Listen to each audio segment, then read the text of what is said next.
সুদ করে কি না ব্যবসা না, খবরদার সুদ কি কোনোদিনকে ব্যবসা করিয়েন না, আল্লাহ হারাম বলছেন সুদ।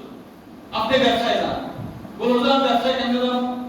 আপনি তাকে 1 লক্ষ টাকা দিচ্ছেন, 1 লক্ষ টাকা তাকে ধার দিচ্ছেন, এই টাকার কিছু বেনিফিট আপনি চাইতেছেন। তো যদি বেনিফিট চান, আপনি সুদ থেকে বের হয়ে আপনি ব্যবসায় পা দেন। ব্যবসার বহু স্রোত আছে, দাদা অর্থনৈতিক করছেন তারা বুঝেন। বায়ে সালাম, বায়ে মুরাবাহা, বায়ে সালাম, বায়ে নাফেস, বহু বাই আছে, মানে বেচা বিক্রি অনেক প্রকার আছে।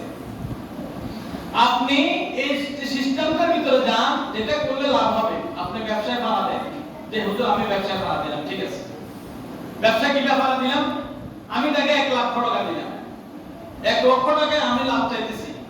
সে যতদিন আমার টাকা দিবে ততদিন আমি কিছু বেনিফিট দরকার আমার। তো ঠিক আছে, বেনিফিট দরকার হলে আপনি কি নেবেন? নগদ টাকা না অন্য কিছু, নাকি আপনি টাকা দিয়ে কিছু জিনিস নিতে চান? কোনটা নিবেন আগে ওটা নির্ধারিত করতে হবে।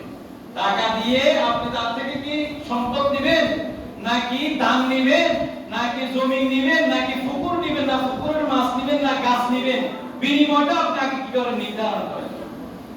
আচ্ছা, নির্ধারণের ক্ষেত্রে দুইটা, একটা হলো বাড়া সিস্টেম। এটা কি বাড়া সিস্টেম? আপনি তাকে 1 লক্ষ টাকা একজনকে আপনি টাকা দিবেন, তার থেকে 1 লক্ষ টাকার মূল্যে বা 1 লক্ষ টাকা দিয়ে যে জায়গা ভাড়া হয়, যে জায়গা ভাড়া হয়, মনে করেন না 5 বছরের জন্য 20 ঘন্টা জমি ভাড়া নিছেন, 5 বছরের জন্য 20 ঘন্টা জমি কত ভাড়া নিছেন? 1 লক্ষ টাকা।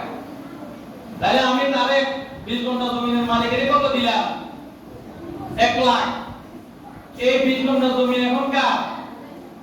আমি যে 1 লাখ টাকা দিছি আমার, আমার কি আমানত নাকি ভাড়া?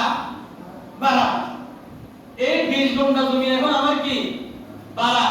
এখন আমি এই 1 লক্ষ টাকা তাকে দিছি, এটা 1 লক্ষ টাকা তার। এই 1 লক্ষ টাকার উপরে আমার কোনো কি নেই, দাবি আছে নি, মালিক নেই। এই 5 বছর পর্যন্ত এই জমির মাটি কাটা ছাড়া এই জমি থেকে যত ফসল উৎপাদন আমার হবে চুক্তিভিত্তিক, যেটা আগে বলছি আমি, ঠিক না? যা উৎপাদন আমি করব, 20 লাখ টাকা আমি উৎপাদন করি, 30 লাখ টাকা আমি উৎপাদন করি, বা 1 টাকাও না করি, 5 বছর পরে আপনি ওই 1 টাকাও পাবেন না।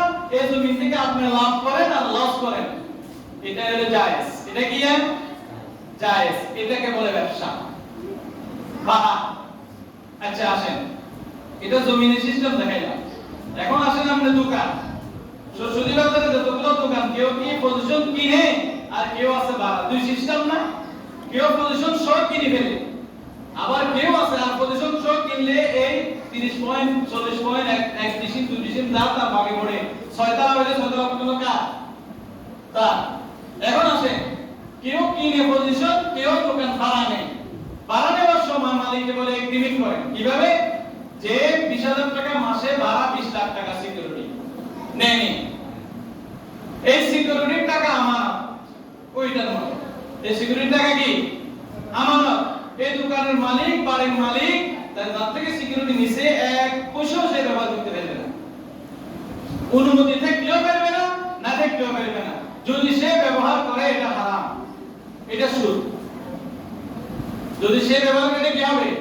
সুদ হবে। এখন আসেন, এই আমানতের টাকা তার কাছে থাকলে এগ্রিমেন্ট কেন? আমরা সিটিং, আমরা বাটপার।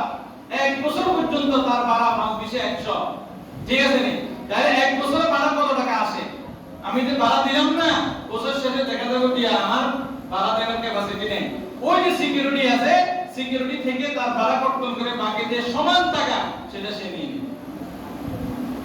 এটা জায়েজ না জায়েজ? জায়েজ, এটা ভাড়া।